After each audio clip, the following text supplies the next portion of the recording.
কেমন আছো তোমরা সবাই? আশা করি তোমরা সবাই খুব ভালো আছো, আমিও কিন্তু খুব ভালো আছি। তো আজকের বারটি হচ্ছে মঙ্গলবার আর এখন বাজে সকাল 9টা। তো ঘুম থেকে উঠে রান্না বান্না অনেক কিছু করেছি, কিন্তু আজকে যেহেতু অনেক লেট করে ঘুম থেকে উঠেছিলাম তাই সকালের কোনো কিছুই ভিডিও আমি শ্যুট করতে পারিনি। তো এখন একেবারে এই যে চা আর হচ্ছে গিয়ে পরোটা খেতে বসছি, এখন হচ্ছে ভিডিওটা স্টার্ট করছি। তো চা পরোটা খেয়ে সারার পরে এখন একটুখানি গাছে জল দিয়ে নিচ্ছি। এখন আমার সবচেয়ে প্রিয় কাজের মধ্যে হয়ে গেছে এই গাছে জল দেওয়া। এই গাছ তিনটে যে কিনেছি, এই তিনটেকে মানে যত্ন করা, এর শুকনো পাতাগুলো ছিঁড়ে দেওয়া, দুবেলা জল দেওয়া, এতে মনে হয় আমার মনটা অনেকখানি ভালো হয়ে যায়। তাই যতটুকুনি সময় আমি পাই গাছগুলোর পিছনে দেওয়ার চেষ্টা করি। এটা আমার দিনের সবচেয়ে পছন্দের এবং প্রিয় কাজ হয়ে গেছে। এটা করলে যেন আমার মন একদম ভালো হয়ে যায়, যতই মন খারাপ থাকুক মনটা একদম ভালো হয়ে যায়। তো তোমাদের সবাইকে জানাই অগ্রিম নববর্ষের অনেক অনেক প্রীতি এবং শুভেচ্ছা। সবার ভালো কাটুক নতুন বছর। আর আমার তো কেমন কাটবে ওটা তো তোমাদের সঙ্গে আমি ভিডিওতে শেয়ারই করব। তারপরে গাছে জল দিয়ে সোনা পাপাকে খাওয়ানো দাওয়ানো একেবারে সকালে শেষ করে নিয়েছি। গাছে জল টল দিয়ে টুকিটাকি ঘরের সমস্ত কাজ ছিল, ঘর দোর ঝাঁটটার দিকে একেবারে চলে এসেছি এখন কাপড় জামাগুলো কাচতে। এই জামা কাপড়গুলো সকালে আসলে জলে ভিজিয়ে দিয়েছিলাম, আর কাচতে এসেছি এখন বেলা 11টা বাজে। এখন এত পরিমাণে রোদ্দুর আর গরম দেয়, মানে শরীর চায় সারাক্ষণ যেন ঘুমিয়ে থাকি, কিন্তু শরীর চাইলে তো হবে না, ঘর সংসারের কাজগুলোও তো সারতে হবে, তাই নাকি? তাই কিন্তু ঘুমিয়ে না থেকে নিজের অলসতা কাটিয়ে এখন চলে এসেছি হচ্ছে জামা কাপড়গুলো কাচার জন্য। তো চলো, এখন জামা কাপড়গুলো আমার কাচা হয়ে গেছে, এখন সুন্দর মতো করে জামা কাপড়গুলো সমস্তটা ধুয়ে নেব। ধুয়ে নিয়ে একেবারে নিয়ে যাব হচ্ছে কি ছাদে মেলতে। তো আজকে এত পরিমাণ রোদ্দুর দিয়েছে আর কি গরম, ও তো বলার বাইরে। একমাত্র আমরা এই একতলায় রুম নিয়েছি বলে এ যাত্রায় পার পেয়ে গেলাম, নাহলে এই গরমে জীবনটা একেবারে যায়। তো তোমাদের ওদিকে কেমন গরম পড়েছে অবশ্যই কমেন্ট করে জানিও। তারপরে এই যে জামা কাপড়গুলো কাচা হয়ে গেছে, এখন এসেছি ঘরটা একটুখানি মুছবো। আর সোনা পাপা এতক্ষণ ঘরের ভিতরে ছিল, সমস্ত জিনিসপত্র একেবারে ছড়িয়ে ছিটিয়ে ফেলেছে, আর খাটে এক গাদা মানে খাবার দাবার ফেলেছে। তো প্রথমে খাটটাকে পরিষ্কার করে নিলাম, আর এখন তো বিছানার চাদর কাচার কোনো বাহানাই নেই, তার কারণে বিছানায় এখন মাদুর পেতে দিয়েছি। যেহেতু গরমকাল আর ওই চাদরে ঘুমোলে এত পরিমাণ গরম লাগে, তাই চাদরে আর ঘুমোই না, বিছানায় একটাখানি মাদুর পেতে দিয়েছি। আর এদিকে দেখো সোনা পাপা যে খেলনাপত্রগুলো এই ফ্যানের পিছনে সমস্তটা ফেলেছে, তো খেলনাপত্রগুলো গুছিয়ে দিয়ে এখন একটুখানি জলে ফিনাইলটা গুলে নেব। তারপরে ঘরটা হচ্ছে কি সুন্দর মতো করে মুছে নেব। তো ঘরটা মুছবো তাই ফ্যানটা চালিয়ে দিলাম যাতে করে ঝটপট করে শুকিয়ে যায়, নাহলে সোনা পাপা তো বারবার ঘরে ঢোকে, আর এত পরিমাণ মেঝেতে জল পড়ে থাকলে মেঝেটা ভীষণ পরিমাণ স্লিপ করে। তো বাচ্চা ছেলে কখন পড়ে যাবে, কোথায় চোট পাবে, তাই আমি ফ্যান চালিয়েই ঘরটা মুছি যাতে করে ঝটপট করে ঘরটা আমার শুকে যায়। তো এখন ঘরটা সুন্দর মতো করে মুছে নেব। তারপরে একেবারে ছাদে গিয়ে জামা কাপড় শুকিয়ে দিয়ে এসে সোনা পাপাকে চান করিয়ে ভাত খাওয়াবো, নিজে চান করব। তারপর সন্ধ্যাবেলা একটুখানি বেরোনোর ইচ্ছা আছে, যেহেতু মানে বুধবার হচ্ছে গিয়ে নববর্ষ, পয়লা বৈশাখ। তো সোনা পাপার জন্য একটা নতুন জামা আনবো, তোমাদের দাদা ভাইয়ের আর আমার কিছু একটু আনবো, তাই ভাবছি একটুখানি বাজার বেরোবো। তারপর দেখা যায় কিছু একটু কেনাকাটা করার আছে। আর কিছুদিন পরে হচ্ছে গিয়ে আমরা বাড়ি যাচ্ছি, বাড়ি মানে আমরা শ্বশুর বাড়ি যাচ্ছি। তো তোমাদের সঙ্গে বাড়ি গেলে তো বাড়ির ব্লগ শেয়ার করা হবে, তাই তোমাদের সঙ্গে এখন থেকেই শেয়ার করে দিলাম যে বাড়ি যাচ্ছি। আর বাড়ি কবে যাচ্ছি সেটা অবশ্যই তোমাদের ভিডিওতে আমি অবশ্যই বলবো। তোমরা আমাকে ফলো করতে থাকো, আমার চ্যানেলটা সাবস্ক্রাইব করে রাখো, তাহলে কিন্তু সমস্তটাই জানতে পারবে। তো এখন দেখো মানে ঘরের ভেতরটা মোছা হয়ে গেছে, এখন এই বাইরের পাশটা ভালো মতন করে মুছে নেব, তাহলে আমার ঘরটা মোছা হয়ে যাবে। আর রোজ কিন্তু আমি দুটো ঘরই মুছি, এই ঘরটাও মুছি আর রান্নাঘরটাও মুছি।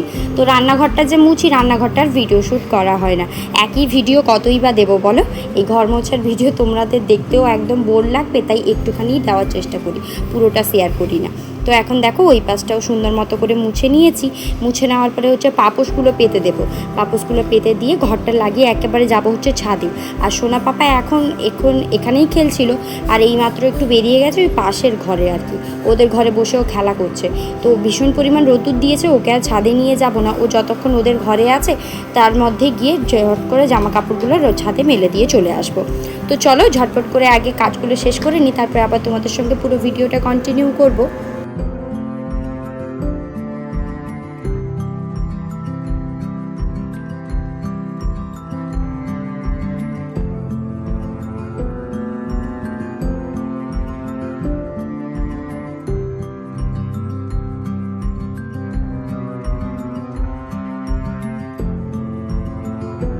তো তো ঘর মুছে একেবারে পরিষ্কার পরিচ্ছন্ন করে ঘরটা গুছিয়ে নিয়েছি। তো কেমন লাগছে ঘরটা অবশ্যই কমেন্ট করে জানাবে।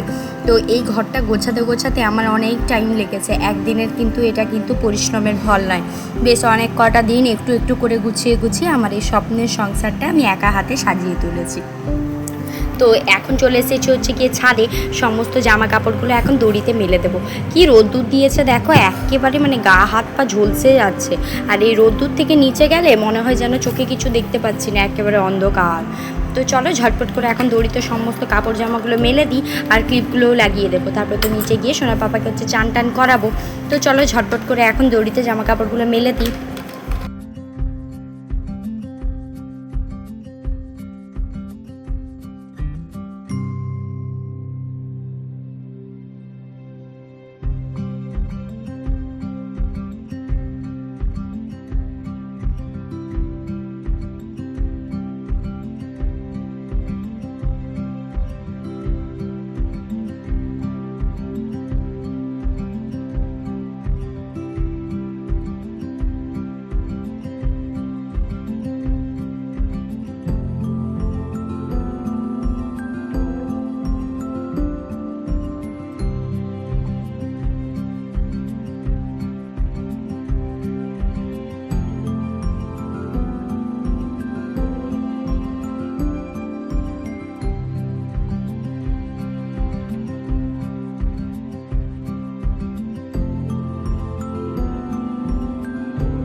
হচ্ছে কি একেবারে সন্ধ্যেবেলা সন্ধ্যে দিয়ে নিয়েছিলাম আর সোনা পাপা একটুখানি দুষ্টুমি করছিল।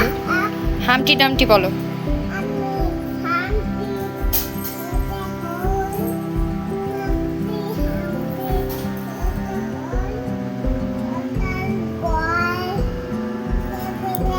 বাবা ব্ল্যাক শিপ বলো। বাবা ব্ল্যাক শিপ।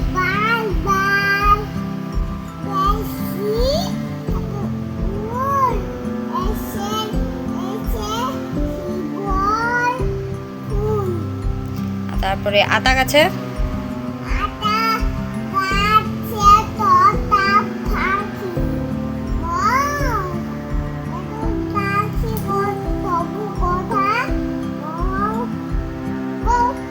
আচ্ছা, কে মেরেছে কে ধরেছে? কে মেরেছে বলো, কে মেরেছে বলো, কে মেরেছে? আচ্ছা দিচ্ছি, কে মেরেছে আগে বলো, কে মেরেছে, কে ধরেছে, কে দিয়েছে? তাই তো কি, তাই তো কি, তাই তো সোনা, তাই তো সোনা রাগ করেছে, ভাত খায়নি কাল। সন্ধ্যেবেলা কিন্তু অনেক কিছুই শেষ হয়ে গেছিলো, তোমাদের দাদাভাইকে নিয়ে আসতে বলেছিলাম, তো সবটা কিন্তু ও নিয়ে এসেছে। এখানে এই যে যেমন আমুল দুধটা ফুরিয়ে গেছে, আর তোমরা তো সবাই জানো আমি হচ্ছে গিয়ে দুধ চা খাই, আর আমি একটু বেশি করে দুধ দিয়ে চা খেতে পছন্দ করি। তো আমার এই চা খাওয়া নিয়ে ভীষণ পরিমাণ সমস্যা, মানে তোমাদের দাদাভাই তো দুধ চা খাওয়া দেখলে ভীষণ পরিমাণ রেগে যায়, বাড়িতেও সবাই বারণ করে যে তুমি এত করে চা খাই, কিন্তু কি করব বলো, ওই যে লিকার চায়ের ফ্লেভারটা মনে হয় আমার ঠিক ভালো লাগে না, একেবারে পোষায় না ওই চাটা। ওটা খেলে মনে হয় যে ওটা খাওয়া আর গরম জল খাওয়া দুটো সমান, তাই কি করব, ক্ষতি হোক আর ভালোই হোক, দুধ চা ছাড়া আমার জন্য চা জিনিসটা চলে না। আর এদিকে চাটা শেষ হয়ে গেছিলো, তো চা দুধ এগুলো কিন্তু সমস্তটা ডাব্বায় ঢেলে নিচ্ছি, আর কিছু সবজিপাতিও ফুরিয়ে গিয়েছিলো, টমেটো, তারপর টুকিটাকি কি নিয়ে এসেছে তোমাদের দাদাভাই, আর এদিকে নিয়ে এসেছে হচ্ছে গিয়ে লাড্ডু। তো সোনা বাবা বেশ দুদিন ধরে লাড্ডু খাবে বলে জেদ করছিল, তাই তোমাদের দাদাভাই আজকে অফিস থেকে আসার পথে লাড্ডু বানিয়ে নিয়ে এসছে। তো চলো ঝটপট করে সমস্তটাই গুছিয়ে নেওয়া যাক। তো আজকের ভিডিওটা এখানেই শেষ করলাম, কেমন লাগলো অবশ্যই জানাবে, যদি ভালো লাগে একটা লাইক আর সাবস্ক্রাইব করে আমার পাশে থাকবে। দেখা হবে নতুন আরও একটা ভিডিও নিয়ে।